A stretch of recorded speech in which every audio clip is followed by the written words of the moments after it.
This is the METS POSTCAST, your instant game reaction for the New York Mets.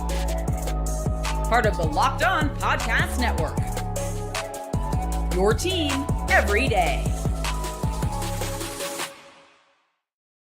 Clay Holmes allows only 2 hits in 5 innings of work. Juan Soto delivers his second home run of the season, and the Mets will go for their 5th straight series win tomorrow after defeating the Minnesota Twins by a score of 5-1. Welcome in to the Mets Postcast here on the Locked On Mets YouTube channel and in your Locked On Mets podcast feed. I'm your Postcast host, Chris Schubert, here with you after each and every Mets game throughout the course of the season.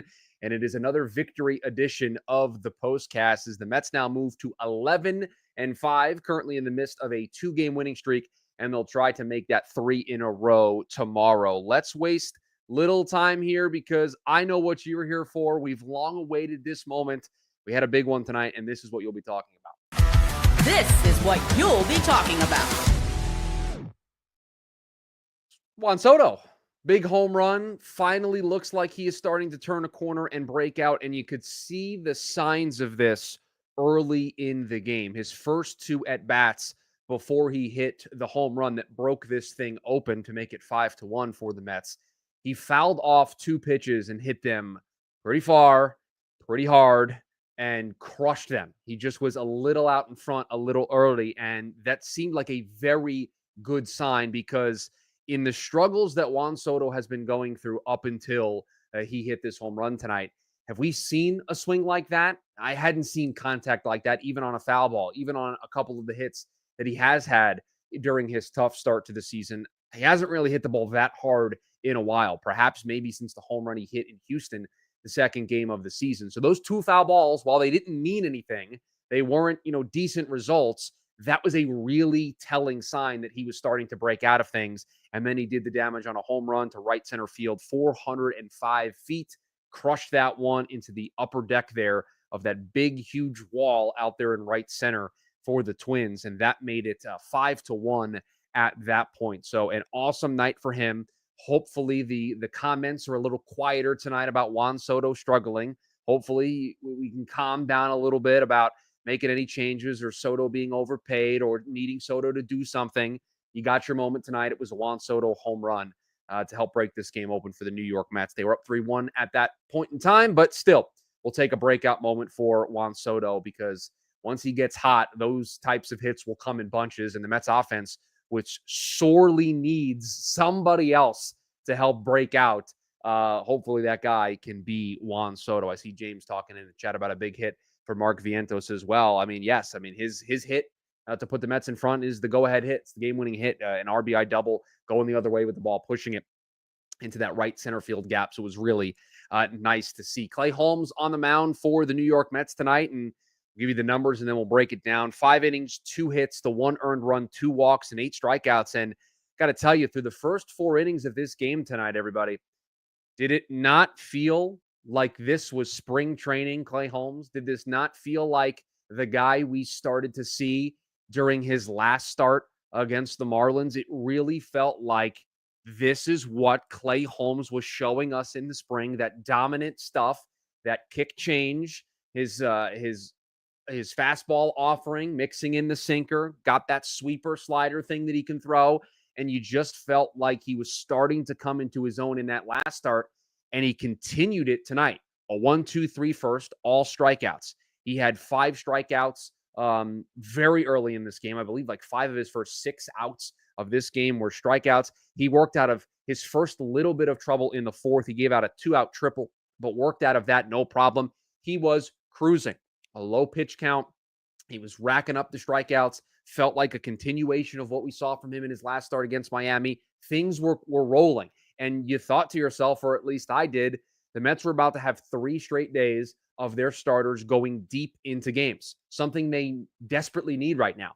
They are in the midst of a really tough stretch. This is game 4 of 13 straight that they will play without an off day. They need to limit the usage for their relievers. They need length wherever they can get it.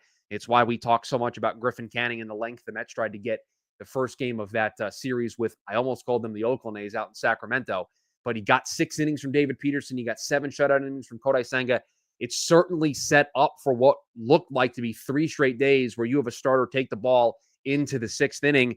And then the 5th inning just went off the rails in a hurry. It's like you're driving down the highway on cruise control, nothing can bother you, and then all 4 wheels of the car just fall off for no reason. That's what it felt like happened to Clay Holmes in that 5th inning. The 2 walks, both of those come in the 5th inning. Throws a wild pitch that allows the runners to advance. He started with a walk. He hit France with a pitch. Then he, during the walk to Lee, throws a wild pitch that advances the runners.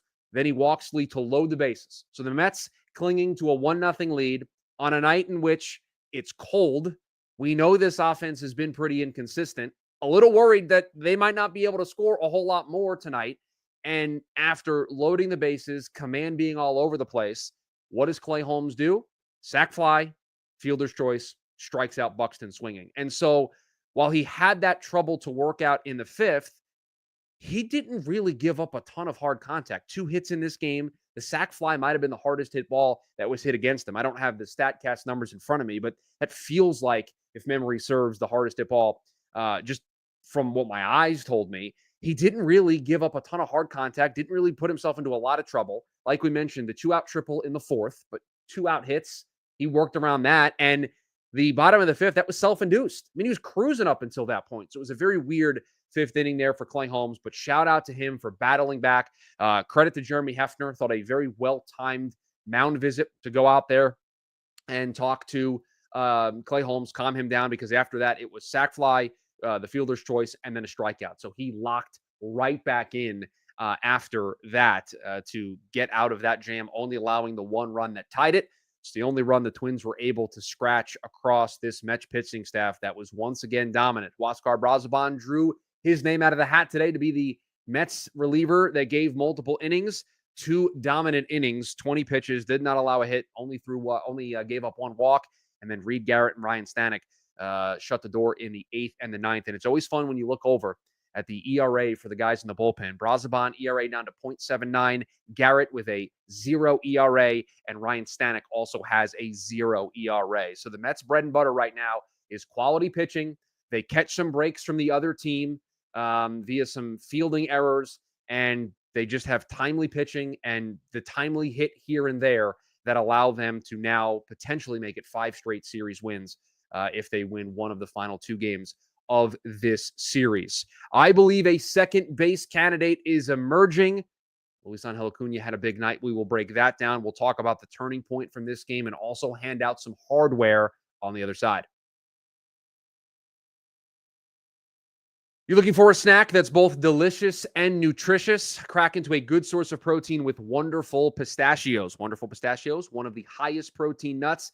Each 1-ounce serving has 6 grams of protein, giving you over 10% of your daily value. Plus, packed with fiber and better for you unsaturated fats to help keep you feeling fuller longer. You've got these little green wonders that pack a protein punch. No shells, Wonderful Pistachios for your grab and go ease. Whether you're running between meetings or dropping off the kids, Wonderful Pistachios are the snack that works as hard as you do. Get snacking and get cracking with the snack that packs a protein punch. Visit wonderfulpistachios.com to learn more. You ever check your bank account and you wonder, where did all my money go? Between dining out, online shopping, entertainment, it is easy to lose track. Well, that's where Monarch Money comes in.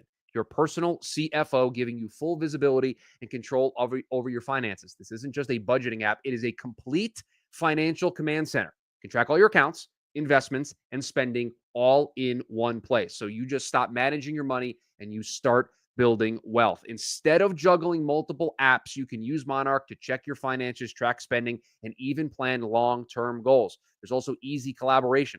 You want to manage money with your partner? It's smoother than ever. You can track shared and personal accounts. You can set goals and stay on the same page without the stress. Take control of your finances with Monarch Money. Use our code LOCKEDONMLB at monarchmoney.com for 50% off your first year. That's monarchmoney.com, code LOCKEDONMLB for half off your first year. Back on the Mets postcast here on the Locked On Mets YouTube channel and in the Locked On Mets podcast feed. The Mets defeat the Twins 5-1 behind 5 solid innings from Clay Holmes. a very nicely timed RBI double from Mark Vientos in the big swing in this game. A 2-run blast from Juan Soto, his first hit with a runner in scoring position this season. And boy, did he need that. But I want to talk about the 9-hitter in tonight's game. I want to talk about the guy who got the start at second base, who seems to be finding himself and seems to be earning this job, at least until Jeff McNeil comes back. And perhaps he's the guy that stays up when Jeff McNeil does come back. And that is Luisangel Acuña. A 2-for-3 night, drew a walk, stole a base, laid down a bunt for one of his 2 hits, was advanced to second on an error.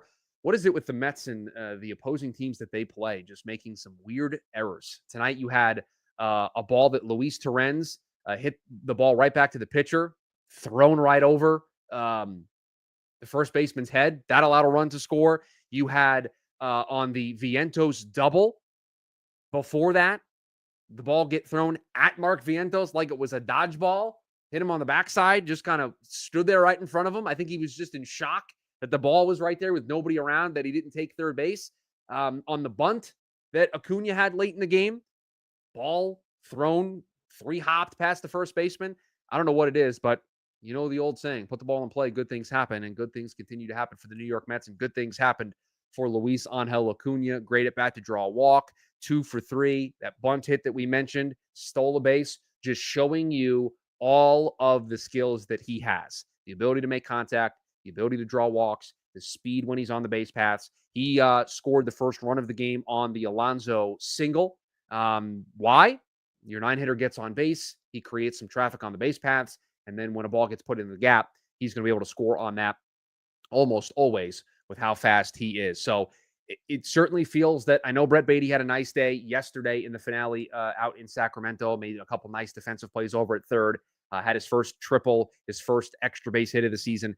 I know, first RBI of the season. I know that Brett Beatty seemed like he turned a corner yesterday, but boy, does it really feel like Luisangel Acuña just provides the Mets with so much more dynamic skills out there on the baseball field. And he played pretty good defensively, pretty well tonight defensively as well. The turning point in this game, it wasn't something on the offensive side. It was the fifth. Time to reveal where the game was won or lost. It's the turning point.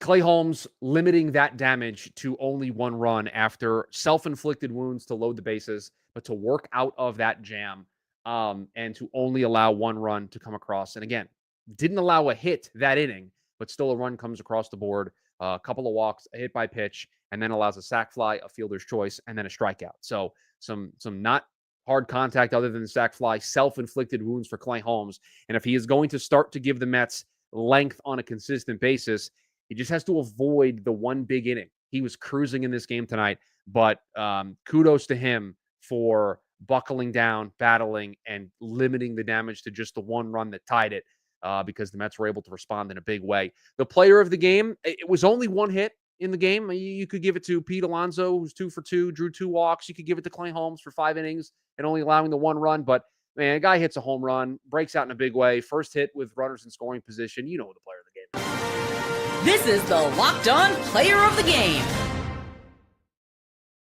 We're going Juan Soto. Come on, a second home run of the season, goes from 4 RBIs to 6 RBIs. And again, for a guy who's struggling, still has a 400 on-base percentage. Just you wait, because if he found something tonight, and it certainly looked like he did with a couple of the swings that he took, the Mets could finally get the catalyst other than Pete Alonso to the offense that they were looking for. I don't want to harp on the struggles early for the offense too much. It was cold.